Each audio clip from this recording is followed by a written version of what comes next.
Hey,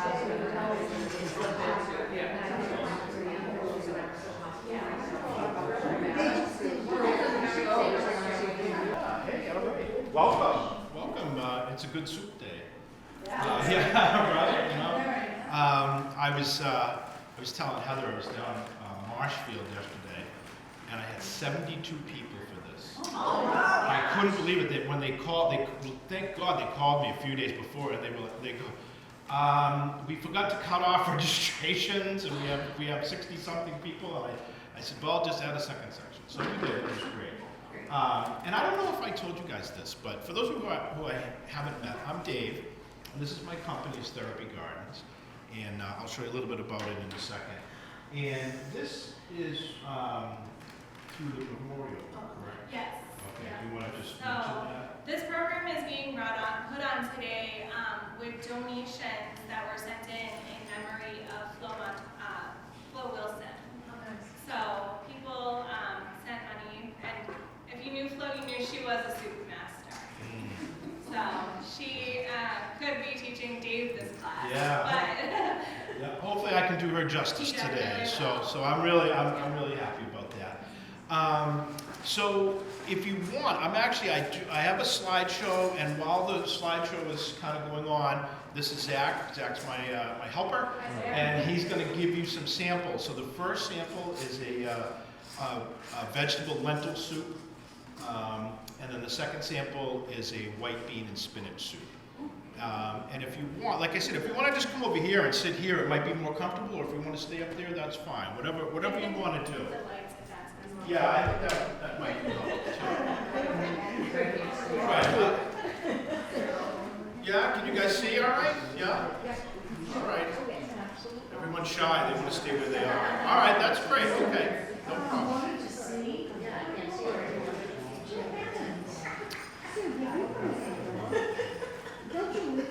I'm coming from Dr. Sorry. Okay, we'll get going. So for those of you who aren't familiar, this is my company's Therapy Gardens, and we primarily work with senior centers, the occasional garden club, and occasionally assisted living facilities, but mostly senior centers. And we put on a bunch of different workshops, cooking, gardening. We do some cultural presentations, all kinds of different stuff. And this is probably my third or fourth time up in Bolton. And as I mentioned earlier, this was my very first workshop I ever did was here in Bolton. When I first started the company, we were only about 2 years old. And I actually started selling garden beds. And that was the beginning. You know, I started doing that, and then I got into workshops, and I sent out an email blast, and the first place that called and booked something was Bolton. So I'm thrilled to be here for that. So today, let's talk about soup. So we're going to kind of go over today how to make some homemade stocks and broth, how to use healthier ingredients to increase the nutritional value of the soup that you're eating. Not necessarily, I don't necessarily mean to make it something that's great for you. I just mean how can you increase your nutritional value? Because to be honest with you, soup done properly is actually already very good for you. We'll talk about how to create a variety of different soups, including some vegetarian soups. And then at the end, I'm just going to show you some healthy-ish shortcuts. And I say healthy-ish because shortcuts are very rarely, if ever, healthy. So most things store-bought, have too much sodium or too much sugar or carbohydrates or whatever it is. So there's a couple products that I use in a pinch because, one of the things I'm going to show you is how to make this homemade stock. And if you do it right, it takes 2 days because you want to chill it, and let the fat rise to the top, and we'll go over that. So sometimes you don't have 2 days. So that's why I spend a little time at the end going over some shortcuts. And as we go through, those of you who have been through this with me before, who have been through my workshops, you know that I actually appreciate questions and comments. The insults you can direct at Zach. But the questions, you folks make the presentation better. And I'll tell you, after every presentation, I go home and I debrief, and I sit on in my chair and I open up the laptop, and a lot of times I end up adding things based on input from you folks. Sometimes they're tips and tricks, sometimes it's just a commentary on, on how we do things or, whatever, but I always take that to heart, so please feel free to jump in at any time.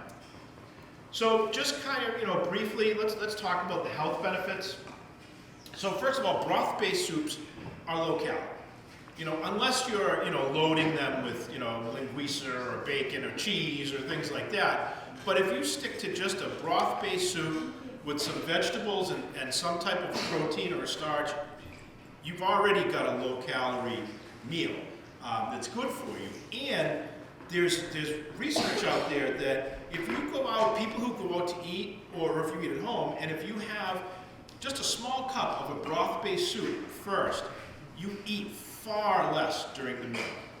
So, it really does have some hidden health benefits other than just the nutritional value. When you make soup at home, the biggest thing is that you're able to control the sodium content. For example, the soup that you're having now has very little salt in it. Very little. And I think I made 3 gallons of it, so you have to keep that in mind. But when I for 3 gallons of soup, there's probably a tablespoon of salt, and maybe just a little sprinkle at the end in the pot that we used to warm it up this morning. That's it. And I'm going to show you how I do that with the homemade stock, because obviously it's based on the stock. It's a great soup. Having soup is a great way to get more vegetables into your diet. And this one I've always found interesting, and I always kind of ended, poor Zach, he's probably tired of hearing this by now, but it was very funny. So there are 3 activities that you can do at home that are very healthy for you in more ways than one. Not just physically healthy, but mentally. They can improve your mental health, anxiety. They reduce anxiety. They can lower blood pressure, all kinds of different things. One of them is cooking. So cooking at home and putting around the kitchen is good for you. The second one is gardening, which would be why I named my company Therapy Gardens. And then the third one is, believe it or not, actually light housework. So you're laughing, and I'm going to make you laugh even more. I was down the Cape, and there was this very older woman, and she was like, I would call her like an old Cape-ish person, and she had the sun-weathered, face, the whole thing.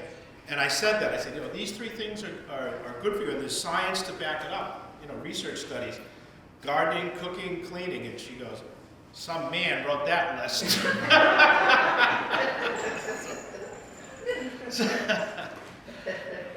Hello, welcome. How are you? Good to see you again.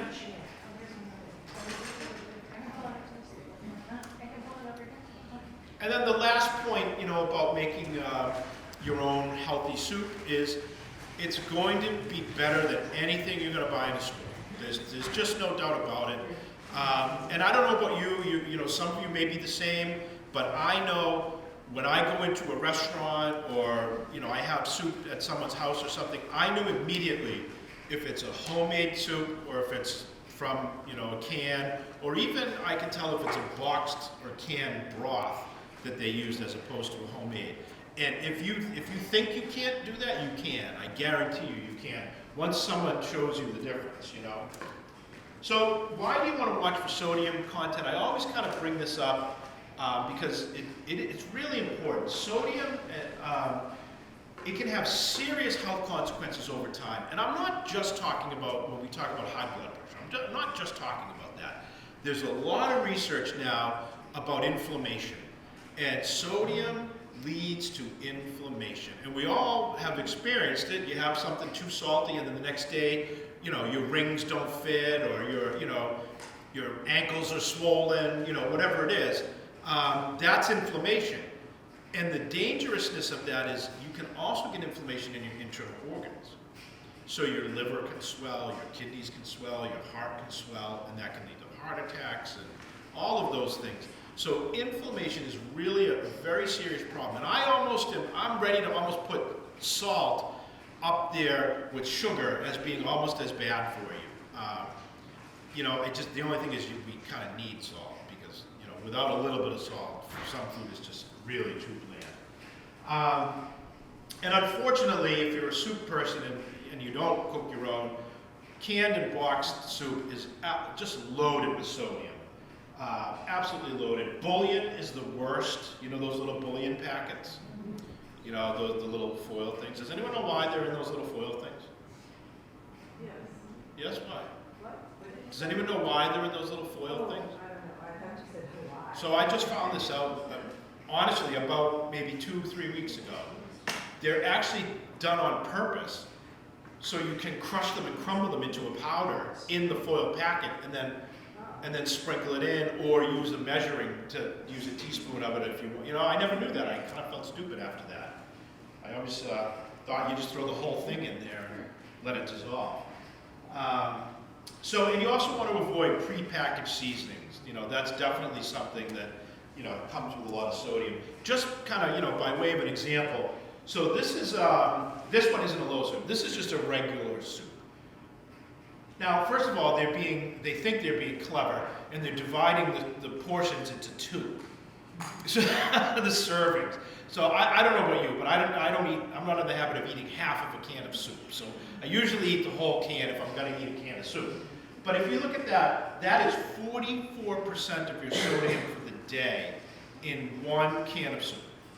It's not even a meal if you think about it. It's part of a meal. And then this is the low sodium. This one is 23% of your sodium for the day. So a quarter of your sodium for the day. And this is Annie's Organic. This is the one that touts itself as the healthiest of all the soups, but it's still a quarter of your sodium for the day. So let's talk about how to solve that, how to make our own. So the first thing is, when you have stocks and broths, we use the term interchangeably, but technically they're different things. Does anyone know the difference? No? So a stock is just meat, bones, and water. That's it. And you simmer that for a long time to extract the flavor. That's stock. A broth is meat, bones, water, and vegetables or spices or seasonings. Does that make sense? So all broths are stocks, but not all stocks are broths. All right? We use the term interchangeably, and I do too, so I just kind of like to mention that at the beginning. But there are all different kinds of stocks you can make. Some stocks you can make out of things you wouldn't even think of. So obviously today we're going to talk about making a chicken stock, which is probably the most popular and versatile. Obviously, you can make vegetable stock, you can make a roasted vegetable, the traditional beef stock, which is very difficult to make. I don't know if anyone here makes a good beef stock. I have yet to master it. I've got a lot of the other ones down, that it's consistent when I make it from time to time, but for beef, I really struggle with beef stock. I've had a tough time with that. And it's also expensive, so I don't have a lot of time to experiment with it, because beef bones are really expensive. Turkey stock, and then obviously you can make stock out of pork, you can make it out of lobster or fish stock, and then the last two are really excellent, and they're great for vegetarians. So you can make a corn stock, which I actually have a recipe for it in here, and that you just make with the corn cobs. You just take the kernels off and add some things into the water and the cobs, and you have a really nice corn stock. And then mushroom stock is a really nice one to make in place of a beef stock. If you're trying to kind of cut out red meat or something, it has a really meaty flavor to it. But today we're going to talk mostly about how to make the chicken stock. This poor guy. So the first thing is, I like to go over the ingredients. By the way, I forgot to mention, this presentation, there's a lot of recipes and information in here. I'm happy to email it to you if you want. So all you have to do is shoot me an email, and I can give you my card stuff before I leave, and I'll just reply back tomorrow with a PDF, and you'll have it. I'll also send it to Heather, so that she has it too, if any of you want to kind of, ask her for it.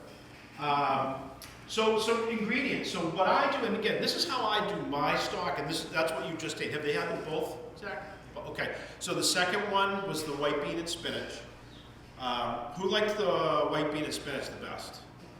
Who liked the first one the best? Who hated them all? Very good. Very good. Oh, all right. So that's the stock that I use. That's the basis for most of my soup. And actually, I use that chicken stock for beef stew too. I don't actually use beef stock. I use chicken stock. And I also, what's the other one? I add chili. I do add beef stock to chili if I have it, but if I don't, I add chicken stock. And people don't usually notice, so especially when it's homemade. So I use a whole chicken when I make my stock. I actually I buy a Purdue roaster, and I take the little thing out and chuck that, the roaster thing, the pop-up thing, and then I use that. You can use parts of chicken, you can use just the bones, you can use whatever, it's completely up to you.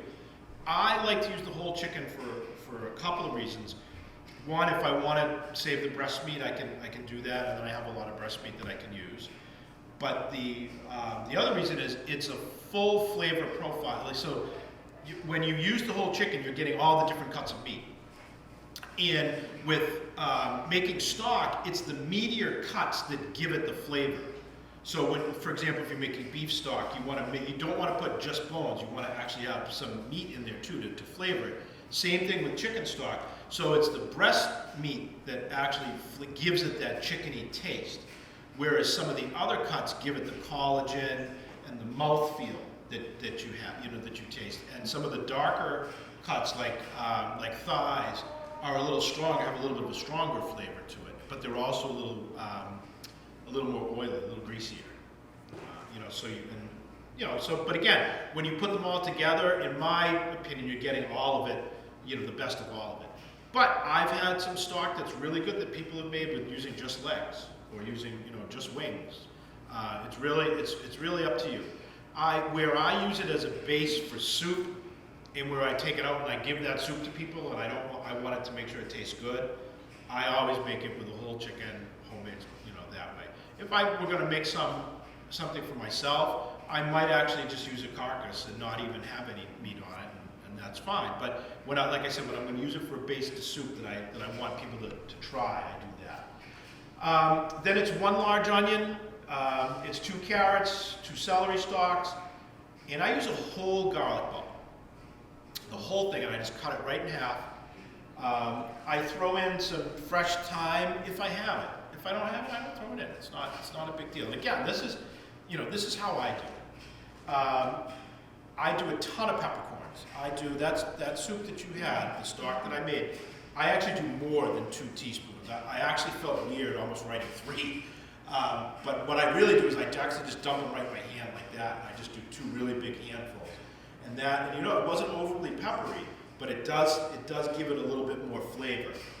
And then the half a teaspoon of kosher salt is optional. I actually have stopped putting it in at all, and I do all my salt seasoning at the end. Part of the reason is if you're going to reduce something down, if you put the salt in it and you reduce it down, it's going to be extra salty. So it's better to kind of add the salt at the end. Now these ingredients for this chicken stock and you guys who have been here with me before know that she is my idol. This is based on Julia Child's recipe. Has anyone watched the Julia Child series on HBO yet? Oh, yeah? What do you think? Yeah. Fantastic, right? I found myself grinning the whole time just watching it. It's excellent. So the only difference, I pretty much ripped off Julia Child, except Julia's probably rolling over to her grave right now with the whole garlic clove. She had 3. Hers were 3. And she had, believe it or not, her original chicken stock recipe called for 10 peppercorns. 10, that's it. So, I kind of bumped that up a little bit. But other than that, it's rooted in Julia's method. And you'll notice the picture, by the way, I took most of the pictures that are in this, so these are actual pictures from my kitchen. You notice the ingredients list says to have them chopped, and I have them diced in the picture. And the reason I do that is I read, I'm a little strange, and I sit at home at night and I read the science on soup. and broth, and I really do read research, and there's test kitchens and all that stuff. And they did a test kitchen on aromatics in water, and the test kitchen came back as the smaller you dice them up, the more surface area of the food to the water, and the more flavor that's extracted from it. So I've started dicing. Do I notice a difference? No, but I'm doing it anyway because it's the right thing to do. So you can quarter it if you want. I always, when I'm making soup for just a small group, just like for myself or the household, I use my Dutch oven, and that's an 8-quart Dutch oven. I should probably include a picture of the whole thing next time. And you can see it's I've burned some stuff in there. But what I do is I put the whole chicken right there, and at the time I was still doing the salt, and I was just putting a little kosher salt on the top. I was just sprinkling it, and that was the only salt I put. Now it's the only salt I put, but I put it at the end, and I probably put even less. So you don't wash your chicken. That's the first thing.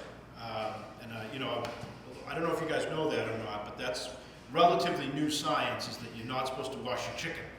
We were taught, our parents taught us you should wash your chicken, but the only thing you're doing is splashing that bacteria all over your kitchen with the water. When you don't wash it, because you're going to bring it way up to temperature anyway, so it's going to kill all the bacteria. So it's really, there's no point in washing it. And in our case, we're going to roast the chicken for an hour and then boil it for 2 hours. So, any bacteria that would have been in there is gone. But again, washing your chicken is something you're not really supposed to do. Uncovered, and I've actually bumped this up to 425 lately. You can leave it at 400, it doesn't really matter. And then I let it go for an hour. It doesn't matter if it's cooked or not. You don't care if it's done, because you're going to put it in the soup and simmer it, later on anyway. So all you're really looking to do is get some flavor going from the roasting. And once you do that, it looks like this. And this I think is part of the key for the flavor of our broth, is I use this same pan. I never even take the chicken out of the pan. I don't even touch it. I pull it right out of the oven, and I put it right on the stove top, and then I just add everything else. So now I add all the rest of my ingredients, the peppercorns, the onion, the celery, the garlic, all that, and then I cover it with water, just to cover, right? And then you're going to bring it to a boil. And the second it comes to a boil, you're going to drop it right down to a simmer. Because if it boils too much, if it gets to a rolling boil, it's going to release sediment that's in the bones of the chicken. And it's not going to change the flavor, and it's not bad for you at all, but it's going to make your broth cloudy looking. It's kind of off-putting when you see it visually. So you definitely want to reduce it down to a simmer. And by a simmer, I mean a very low simmer, just a couple bubbles. Bloop, bloop. That's it. You don't want a rolling simmer or a rolling boil or anything like that. So very, very simple. And then what I do, if I want to keep the breasts, if I decide I'm going to use the breast meat, after about half hour to 45 minutes of simmering, maybe an hour, I'll just cut the breast right out and leave the rest of it undisturbed in there. And then I use the breast for something else. Lately, and Julia's probably, looking down on me with disgust. Lately, I just throw it all away because I make so much of it. There's only so much chicken that I could eat. And frankly, I find that it's flavorless at the end. Like it's really been, it's been roasted and boiled. So it's pretty much given up a lot of what it has. But some people still do it and they make chicken salad out of it, and I'm sure that's fine. So I add everything else, bring it to the boil, reduce it to the simmer. Now, while it's simmering, you see this white foam kind of comes up to the top. I don't know if you've ever seen that at home, if you've been doing that. Another, it's flavorless, it's tasteless, it doesn't do anything other than cloud your broth. So like I said, if you're weird like me, and you want to really, clear broth and you obsess over these things, you stand there, and as the foam appears, you can just skim it off, and you can put it right down the drain because it's not oil or anything like that. And as the water evaporates, and it's going to evaporate, you can just add more. And you'll notice the difference, in the water level in the pan. And I usually end up having to add about a quart. So I usually have to add about 4 cups before I'm done. But you don't have to. You can let it reduce down. Again, I like to make a lot and then I freeze it, and then I always have it. But if you're just making it for yourself and you don't, just let it reduce down. That's fine. And then another tip, by the way, if you're doing this for yourself and you don't want to do like a whole big chicken and all that, a couple Cornish game hens work perfectly. Pop them in the oven for the same amount of time, and then just do the exact same process, all the same. It works exactly the same. You just get less, and it's actually a lot cheaper too, because you can get on sale. You can get Cornish game hens for like $3 or $4 sometimes. All right, so you've done all this. You've strained your stock. I'm not strained it. You have you've taken the foam as it comes up, and then you've waited about an hour in. Occasionally I will, if I don't like how it's looking and I can't really define what that is, I just sometimes look at it and say, oh, I need to do this. I take a wooden spoon, and I very gently go right down the center of the chicken like that, and it just goes like this and falls apart. And I don't, like I said, I don't just disturb it or rattle it all around or anything like that. Just very, very gently and let it fall apart. And that allows a little more of the collagen to kind of come out. And we'll talk about the collagen actually next. So once you're done simmering, you're like, all right, I've given it a little sample taste. I think we're pretty much there. Now you strain it. So this is where I throw everything away. And all I do is I just use I didn't bring one today, but I have big 6-quart plastic things like this. And I just put a wire mesh strainer over the top, pour the stuff in there and strain it through the wire mesh strainer, throw all the stuff away, and that's it. Now I have my stock. All right? So now you're going to refrigerate it overnight. So it's strained. Let it cool, because if you put it in your oven hot, it's going to reduce the temperature of your oven. If you put it in your refrigerator hot, it's going to reduce the temperature of everything else in there. So you want to kind of let it cool to room temperature. You have 4 hours, right? So you always have 4 hours for something to sit out before bacteria would start forming. So let it cool down, and then put it in the refrigerator, and then it's overnight. And then in the morning, all the fat is going to rise to the top, right? You guys have seen this before, those of you that have done this. So the thing with that is, that's why I don't buy organic chickens, because I am concerned about content in chicken, like, antibiotics, things like that. Like we end up with all those things in our system because they pump them so full of it. But I read some articles that impurities in chickens are carried in their fat. So when you remove the fat, throw it away, you're throwing away the impurities. So I'm comfortable with that. So I don't necessarily need to buy organic. But if you're not comfortable with that and you want to buy organic, by all means, you can buy an organic chicken and do this. You're going to pay a little bit more. But when it's done, the next day, you should have that layer of kind of fat on the top, and you just skim that off and throw it away. Some areas of the country use that fat. Do you know what they use it for? Down south, they fry onions in it, and they serve it as like a little side dish. So I don't do that because I'd be 500 pounds if I did that. So I just throw it away, and then it should look like, once you take the fat off, this. So you see how that looks like jelly? That's how you know you've done it right. That means the collagen has released itself into the water, and now it's got that. And that collagen, I don't want to get too deep into that because that's a whole nother discussion. I do a whole workshop on just how to make your own broth and how healthy it is for you. But that collagen is good for you. I believe it's good for you. So now at this point, you've got it, it's ready to go. So now all you have to do is give it a final taste. So you're going to warm it up on the stove. You're going to give it a final taste for seasoning. If it's way too bland, if it's really, really bland, you have 2 options. You can add more salt, right? Or, I prefer this method, turn up the heat and reduce it. And just reduce it by, I reduce it by about a third. And just keep tasting it as it reduces down. And when it gets to the, where you want it to be. Okay. I thought it was me for a minute. I was like, I don't have that ring. So you just reduce it. And that's it. And then it's good. So now you've got your stock. This is the base of all the soups that you want to make.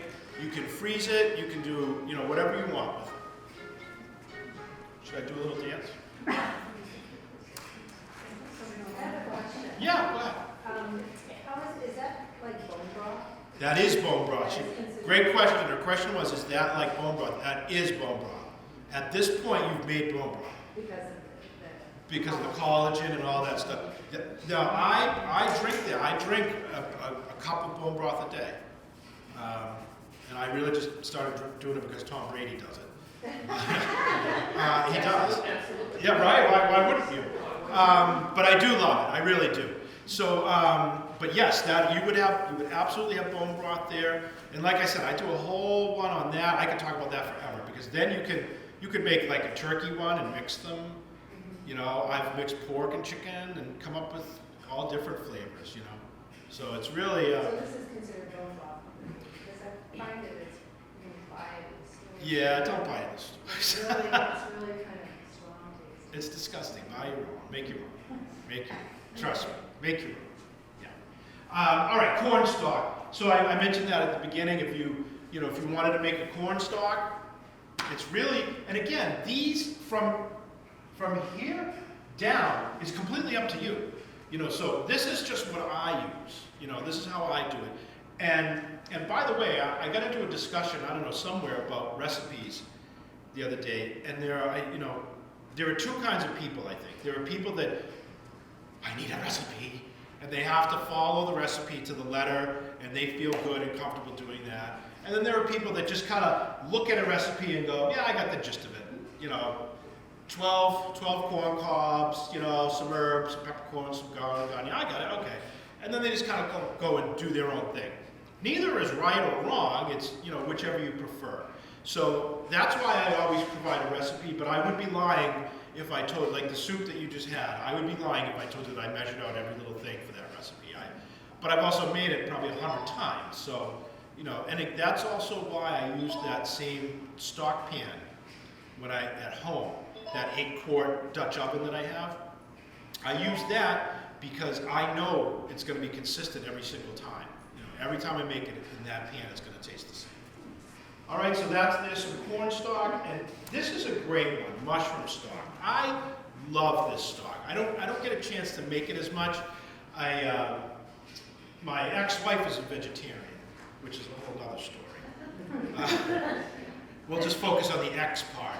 Then you can read into the rest. No, I'm kidding. But she became a vegetarian after we were married, which I always felt was like a bait and switch. Is this being videoed? No. It is. It is, right. That's all right. She lives down the Cape. It's okay. She won't, unless one of you sends it to her. So I actually got into making some vegetarian dishes with her. And actually, there's some really good, joking aside, there's some really good vegetarian dishes that you can make. And I actually enjoyed it because it kind of stretched me a little, made me think differently about things. And one of them is this mushroom broth. Because she had said to me one night, she said, I miss we would call it umami. That's umami, I'm not sure how you pronounce it, but it's that flavor that you get, that's not quite salty, but that savory kind of flavor. She said, I do miss that being a vegetarian. I wish I could recapture that. So I tried with the mushroom stock, and she felt like it did capture that for her. And the key to that is you saute them for a really long time. And what happens is about 10, 15 minutes in, it's going to be filled, the pan is going to fill with water. You're going to look at it and go, oh my God, where are my mushrooms? But then just keep it going, and that water is going to evaporate off, and then you're going to be left with the concentrated mushroom flavor. And then just add the other ingredients. And really the key to this one is right here. 1 teaspoon each of soy sauce, Worcestershire sauce, and fish sauce. Now, if you don't like any one or any of those things, you don't have to use them. You could, you could use all soy if you wanted. You could use, all Worcestershire if you wanted. And I see a couple faces about fish sauce. Yep, I felt the same way. I got into fish sauce when I started making Vietnamese soup, that pho, and so I bought a bottle of it. And then I started, looking into it. It's in way more things than you think it is, particularly if you eat out a lot. Restaurants use it quite a bit for it's in spaghetti sauce, it's in soup sometimes. It's very salty, but it doesn't taste like, it smells like fish, but it doesn't taste like fish. So it's really, if you've never had it before, it's really off-putting. Like the smell is tough when you open it. And it's very strong, just a very small amount. And again, when I say, I'm using a tablespoon here, but this is for a lot, a little bit goes a long way, but it really does add something. And it's, all it is fermented anchovies. So they just basically take anchovies and lay them out, let them ferment, add salt, and then they just smush them. And then the juice is the sauce. And it's like I said, it's not for everybody, but it's not as bad as it sounds. It could do with a different name. Fish sauce is not the best name. I mean, really, if you think of what Worcestershire sauce has all that stuff in it too, but it sounds classic. Do you know how Worcestershire sauce came to be? This is interesting. There was a wealthy guy in England, like a lord or something, and he wanted a new condiment. And he said, I want something different. And he hired these 2 chemists, and he said, make something for me to put on my steak. And they did. So they made this, and they called it Worcestershire sauce. And it was terrible. It was awful. The guy hated it. He spit it out. They couldn't even eat it. It was terrible. So he fired them. 2 years later, Lee and Perrins, the guy Lee, was down in his basement, and he found the vat of Worcestershire sauce that they had left there. They had never emptied it. And he went, and he tried it, and it had fermented, and it was Worcestershire sauce. And he went on to become Lee of Lee and Perrins Worcestershire sauce. Right? There's your history lesson for the day. Worcestershire sauce is fermented? Is from what? It's fermented? Yeah. Okay, so you vegetable stock. You can do a vegetable stock, a bunch of different ways. You could go out and buy a bunch of vegetables and make a vegetable stock. It would be very expensive, particularly with today's prices and things like that. So I save that for, if it's that vegetable soup or stock is going to be the centerpiece of something I'm doing, then I might spend that kind of money. But probably not. What I usually do is as I'm, using carrots and onion and celery and all that other stuff, I just have a little, Tupperware thing, and I just throw the ends in it, and the pieces that you don't use, and I keep it in the freezer, and when it's full, I use it. I put onion skins in there, and garlic skins, and all that stuff has flavor for the stock pot. Green beans, anything. And you want to avoid things like broccoli, cauliflower, beets, potatoes. Those wouldn't make a very good vegetable stock. They'd be too I don't know what the word is, starchy. And you can roast or not roast. I usually roast first.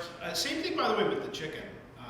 You don't have to roast that chicken for the chicken stock. If you want a little bit more of a lighter, clear broth, you can just put the raw chicken in there and just bring that up to a boil and then simmer it. But I like the roasting flavor. I think it adds a lot to it. All right, so let's look at some recipes. So the second one you had, right? Mm-hmm. I'm laughing because we just switched this morning. Because yesterday I had to say, the second one you had is the first slide. So we switched them this morning, and then we couldn't remember which soup was in which can because they all look the same. Well, the beans are included. So what's that? The beans are included. Yes, yeah. So the beans were included, but you couldn't see in the thermos. You couldn't see if there were beans in the thermos, So anyway, So this is how the white bean and spinach soup, this is particularly my favorite soup. This is the one usually, when I do like a longer one of these and I bring 3 or 4 different soups, sometimes I have them vote at the end. This is usually the one that wins. People really like this. The great thing about this is, the really good thing about it is this right here, the Parmesan Reggiano cheese rind. So what you do is you simmer that, so you buy the wedge of the Parmesan Reggiano cheese rind, you cut the rind off, and you simmer that in the soup for about 20 minutes while the vegetables are softening up. And then you just fish it out. And if you forget to fish it out, you serve it to somebody, you just tell them it's their lucky day, they won the rind. But I use canned cannellini beans for this particular recipe. You can use dry and just soak them overnight, and then, which is fine. I prefer the canned because it's quick, I don't have to soak them overnight. I always wash them, I rinse them first, again, to get that sodium off. Some recipes, I'm really surprised. Some recipes call for always taking the whole can of beans and just dumping it in there with all that bean juice. And that is just so much sodium, in addition to everything else you're adding. So I always put them in a little strainer and rinse them first. So then you go through, you add everything. I usually add a half a teaspoon of the crushed red pepper. This one I just added a little tiny bit because when I'm serving in public, I don't like to add a lot of spice. Not everyone likes spice. And then I figure people could add more if they wanted to. And then the last piece, or the second to last piece, is just before you serve it. That's when you throw in either the spinach or the escarole or the kale, whatever leafy green you want to use. You can actually, you could use lettuce if you want, and people probably wouldn't even know. A lot of the old style Italian soups call for lettuce instead of spinach. But I happen to use spinach. I just get the baby spinach. What about cabbage? You can absolutely use cabbage. Now cabbage, I wouldn't throw in at the end. I'd throw cabbage, I'd let cabbage simmer for about 10 minutes just to kind of soften it up. But yes, you can certainly use cabbage. And actually, a red cabbage would look really nice, yeah, that would be very cool. And then the very last thing you do is, I don't actually add this to the soup anymore, to the actual pot. I actually add it to the dish. So I just drizzle a little bit of either lemon juice or vinegar. And you can also drizzle olive oil if you wanted on it too, just a little bit. And I find that lemon juice really kind of kicks it up. You really get a little zesty kind of tang from it. And then you can just add Parmesan cheese to taste. I would have brought Parmesan cheese, but the ladies at, where were we, that they stole my Parmesan cheese? I want to publicly shame them. We were somewhere. They stole my Parmesan cheese and they stole my red wine vinegar. And, no, I don't think they meant to, but yeah. I have a business partner, his name is Ron, and he's a physicist, and he works, he's taught for Harvard and MIT, and every once in a while he'll come and do one of these presentations for me, and he does, for us, he's my partner, and he does one on Israel. So he was down in Marshfield about a month or so ago, and Zach and I drove down to help him set up and all that, and I brought my, I'm going to give away the surprise, I brought my recipe book that we sell. We sell a book of recipes, soup recipes. So I brought a stack of them, and I said, Ron, here's a stack. These are $10 each. If people want to buy them, they can buy them. Okay. He said, these are yours. Okay. He's driving home after the workshop, and he calls me. Ron, how did it go? Dave, it went great. He goes, it was awesome. People loved it. And I couldn't believe it. I'm walking around, and I must have seen about 20 ladies with your recipe book in their hand. What are the odds that they... I said, you didn't sell any? No, I didn't sell one. I said, Ron, they stole them from you. I said, oh, those were mine. I said, yes, Ron, they were. So, anyway, we don't trust Ron with the recipe books. Did you bring your cookbook today? I did. They're $10 a piece if you would like one. Or free? Or free. Or free if I turn my back. Yeah. Oh, that looks good. Yeah. So this You had a version of this, the first one that you had. There was red lentils in that one. But I actually went a little bit of a different direction because I had the squash and the, what did I put in there? Was there turnip in there too? I think I had a turnip. Squash and turnip, but I had like 3 or 4 little potatoes just sitting on the counter, so I put them in there too yesterday when I was making it. And that's the beauty of soups. You can just kind of add things as you have it. But this is the actual, the strict recipe. I love this recipe, and I use red lentils because they break down more so than brown or green lentils. Those stay firm. That's why you actually see the brown and the green more in like salads and things like that, and you see the red in soups and stews. So I use the red lentils, but you can use the firmer ones if you want. And then, you know, you can see all the other ingredients, the onion, the carrots, the celery as usual, the garlic. And then I just use the Italian seasonings. You know, the first soup that I showed, the bean and spinach soup, the only spice I use in that one is thyme. But in this one I use Italian seasonings. I think the basil adds a little bit to it. And then I use I always use canned tomatoes in soup. I find fresh tomatoes get too watery and dilute everything. But the canned tomatoes, I always get the petite diced unsalted canned tomatoes. Unsalted, always get those. Whenever, any ingredient that I can get that's unsalted, I get unsalted. And again, it's you can always add it in at the end. You can't take it out. It's really that simple. And then I always add a little bit of turmeric to this one. And turmeric, you know, turmeric is one of those spices that's really hot right now. Everyone's kind of, you know, it does the same thing as like 14 prescription drugs.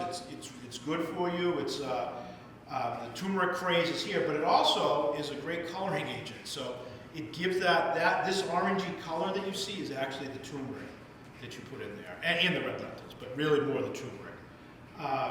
And I'm in the habit of kind of sprinkling that into, you know, soups here and there. Not too much because it can be a little strong. And then same thing, you can drizzle a little lemon or a little red wine vinegar or something in this before you serve it if you want.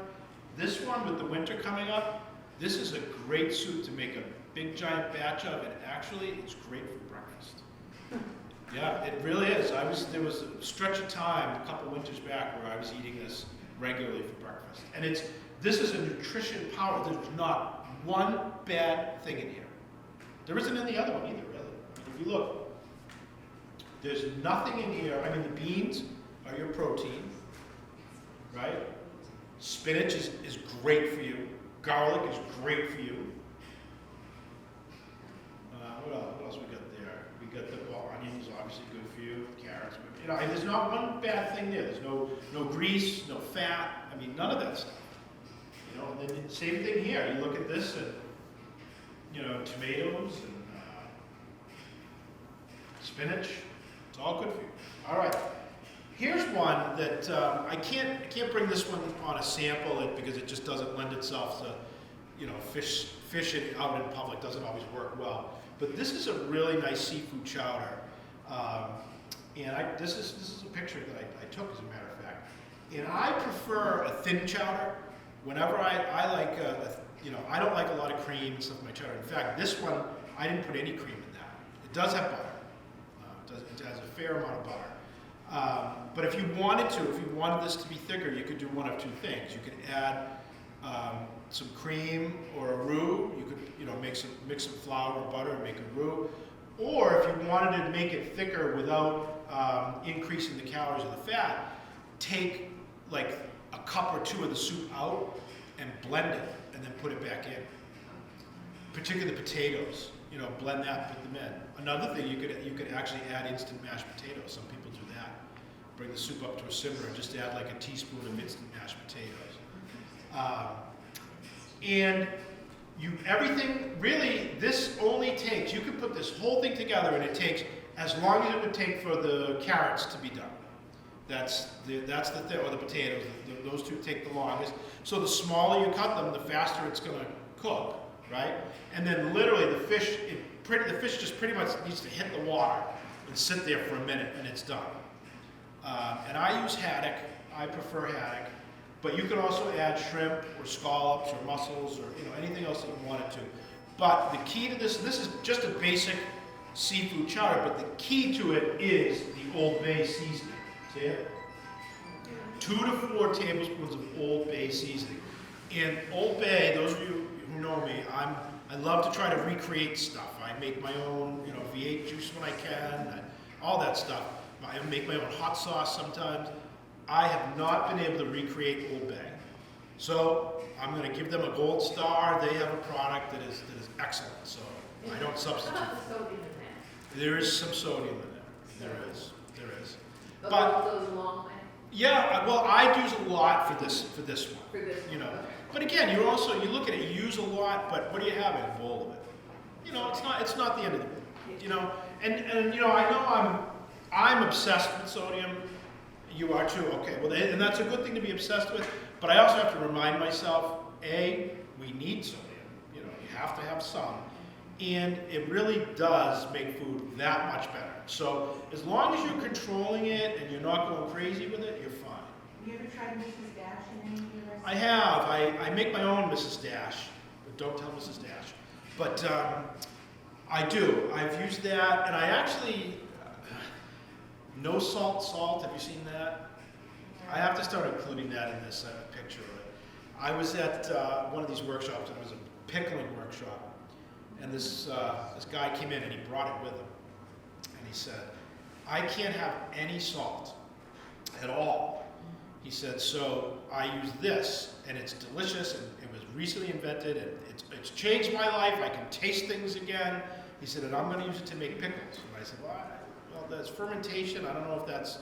"Nope, it will work." So I looked it up while he was sitting there, and he was right. You could use it for pickles. So I actually bought some while he was there. I was like, you know what? I'm just going to buy some on Amazon, sir, and I'll let you know. Maybe I'll add it to my repertoire. So it came actually the very next day, and it was disgusting. It was horrible. And I felt so bad for this guy in retrospect, because I was thinking about, because he was so excited, like, I can taste food again, and it's delicious. And I'm like, this poor guy hasn't had salt in so long that he doesn't remember what it tastes like, because this does not taste like salt. But I did buy some. I use it here and there occasionally. And if you use it just a little bit, it's not horrible. Lemon juice is much better. Lemon juice in place of salt, and believe it or not, garlic. That's part of the thinking of the whole clove of garlic in the soup there is there's a kind of a sweetness that the garlic brings that almost masks, almost makes itself like a sodium kind of flavor in the mouth. So that's why I do that. That was a long-winded talk about seafood chowder, wasn't it? This is a great one. Right around now, like the end of the season, even if you're not a gardener and you don't have herbs at home, you can buy them cheap at farmers markets towards the end of the year. I just scoop up everything, mix it all together, bring it up to a simmer for a little while, 15, 20 minutes, and then I take an immersion blender and just go right in there, and it's delicious. And I use every kind of herb that I have except mint. I don't put mint in there, although I might try it. But it really, every time I make it, it tastes a little different. Because this is one of those ones. It's loose. Like that's why there's really no, amounts or serving sizes or anything like that there.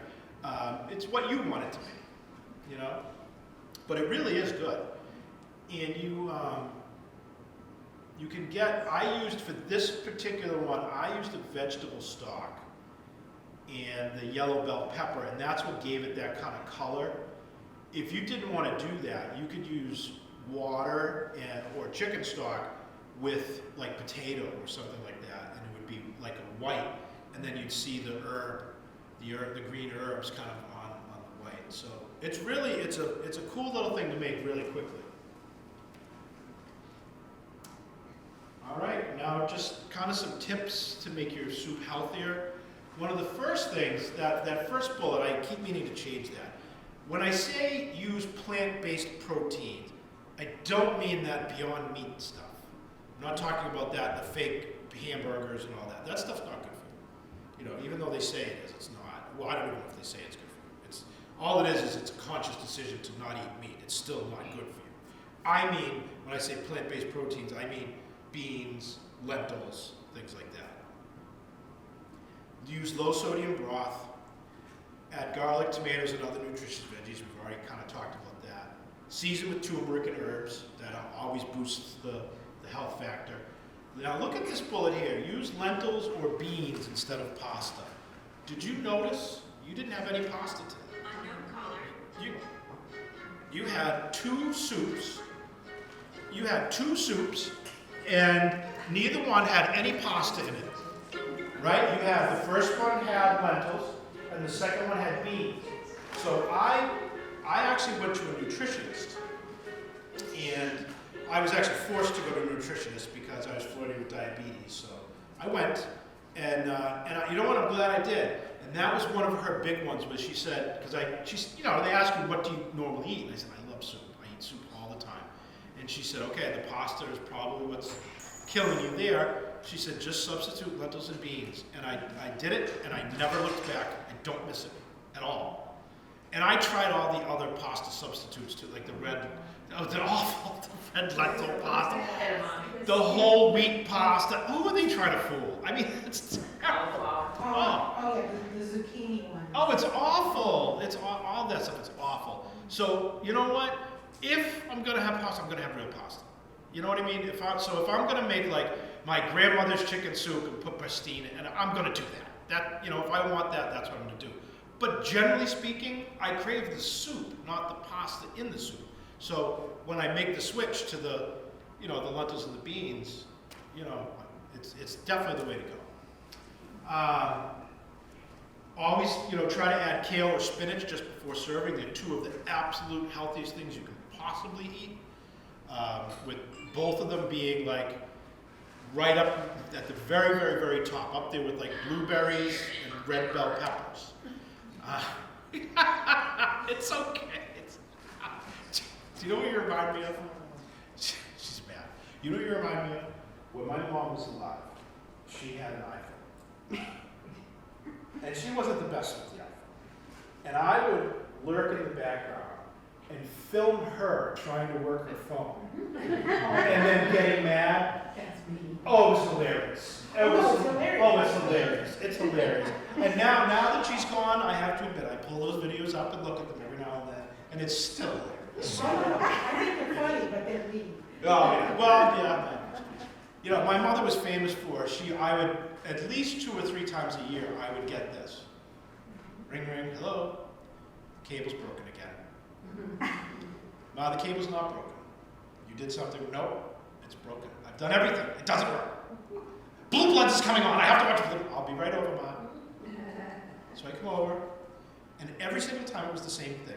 She had somehow, I don't know how, got her remote out of sync. So when she was pressing on, she was turning one thing on, the cable box on, and the television off. And she couldn't get out of that cycle of turning them one on and one off. And so eventually we had to set it up so there was just one button for her to hit. Say, just hit this button. Don't touch any of the buttons. So I always have an affinity for when cell phones go off and things like that. It never bothers me, so don't ever worry about it. Keep a bag of mixed frozen vegetables in the freezer. I keep one right there, and whenever I'm making, you know, something that I can throw them into, it could be a stir fry as opposed to a soup. I throw it in there, and the way I kind of look at it is, that's a handful more vegetables than I would have had, you know. All right, so let's talk briefly about the shortcuts, you know. Good, we're right on time. So there are some products out there that are useful, that are helpful, that if you use them in moderation, it's fine. And again, you know, not everyone has 2 days to make something, you know. So let's see who gets our seal of approval. So the first one is when you freeze your soups, for tips and tricks and things like that, you can use plastic like this. I try to avoid plastic. I use mason jars mostly. If I do use plastic, I use food grade bags. But I'm just one of those folks, whenever I have the choice between plastic and something else, I usually choose something else. When you do freeze, paper soup cups work really well if you can get them. Is there a Restaurant Depot around here? No, downtown Worcester. Downtown, oh, all right, so they sell them. I don't know where else you could get them, but I actually get like the big paper soup cups, the quart ones. And then, because I'm a moron and I never remember to defrost things before I need them, all I have to do is pop them out and I just rip the cardboard paper off and put the block of soup in a pan and just eat it that way. So, hey, I live alone, all right? So beans, lentil, and rice all freeze better than pasta. So if you're making a soup that you're gonna freeze, keep those things in mind. Even better, if you're really a soup person, just freeze the stock and then just simmer the vegetables and the rice and stuff in the stock after you defrost it, and you'll have a much better soup. But anyway, they do freeze well. Broth-based soups that have a lot of meat, and pureed soups freeze really well. Cream-based soups do not. You know, so like a broccoli and cheese isn't gonna taste very good. Now we got a dog in here. What's going on? We got a waltz. We got the dog. We got the nutcracker. We got all kinds of things. So I have a puppy at home. She's close to not being a puppy anymore, though she acts like one. And I took her to one of these. And I had visions I was going to bring her, we were going to drive around the state together, and it was going to be great. And then I took her and she stole the show, and no one paid attention to me. So she's sitting at home with a crate right now. This is a product that I like. It is loaded with salt. So take a look at the bottom where it says quick tip. Instead of that, they call for 1 tablespoon or 1 teaspoon, I can't remember, per cup. I do 1 per 4 cups. Yeah. And it tastes fine, right? Do you do that too? Yeah. And then if you need a little more, you just stir a little bit at a time as you need it. But I will say, their beef base, this one is chicken that's up there, but their beef one is better than any beef stock I've ever made. And I use it for French onion soup. And every time I make French, and whoever I give it to is like, oh, this is the best French onion soup. I love it. And every time I'm like, it's just better than bouillon and onions. That's really all it is. So it's really good. They make a bunch of different flavors. They do offer a low sodium version. You probably would have to buy that online. I haven't seen it anywhere, but I've seen it online. Shaw's seems to have the most selection of theirs. And they have, like I said, they have all kinds. They have fish ones, lobster. They have vegan, completely vegan. They have vegetarian. This one is the no chicken base, which is really good. It's no chicken. So this one's vegetarian, not vegan. But it's really good. If you keep a boxed stock in the house, by the way, I get nothing from any of them. I have no affiliation with any of these people, so or companies or whatever they are. But I really like this one, the unsalted. This is hands down, you like this one too? Yeah, this is hands down the best stock out there. This was a small mom and pop company for a long time, and then McCormick Spices bought them. But to their credit, they've kept the quality there. And so I really like this one. I don't like any of their other ones. I've tried their vegetable, I've tried their beef. I only like their chicken. And their chicken with the full sodium is good too, but I just don't buy it. I always use jarred minced garlic unless when I'm making pickles or something like that, if I want the whole clove in there. But other than that, just get them. I use the Shaw's brand. I'm a big Shaw's fan. I don't know if anyone has the app. Does anyone have the Shaw's app? If you don't, if you're a Shaw's, if you don't have it, get it if you go to Shaw's. I've gotten a free dozen eggs. They kind of keep track of your buying habits, and all of a sudden it'll pop up. You get free eggs today. Great. But yeah, so a lot of these recipes will call for use your mini food processor or your ribbon grater to do the garlic. I don't even know what a ribbon grater is, and I don't care to know. So I just use it. I use the minced garlic packed in water. It's fine. And then there is one other thing, and I've mentioned it, I think, but I haven't given it its due. There's one product that has absolutely changed the face of soup as we know it. It's kind of like the Steve Jobs of soup. It's really amazing. And it's the Therapy Gardens recipe book, Become a Soup Master. That's available on Amazon Kindle and here in this very room. And in fact, it's been reviewed by experts.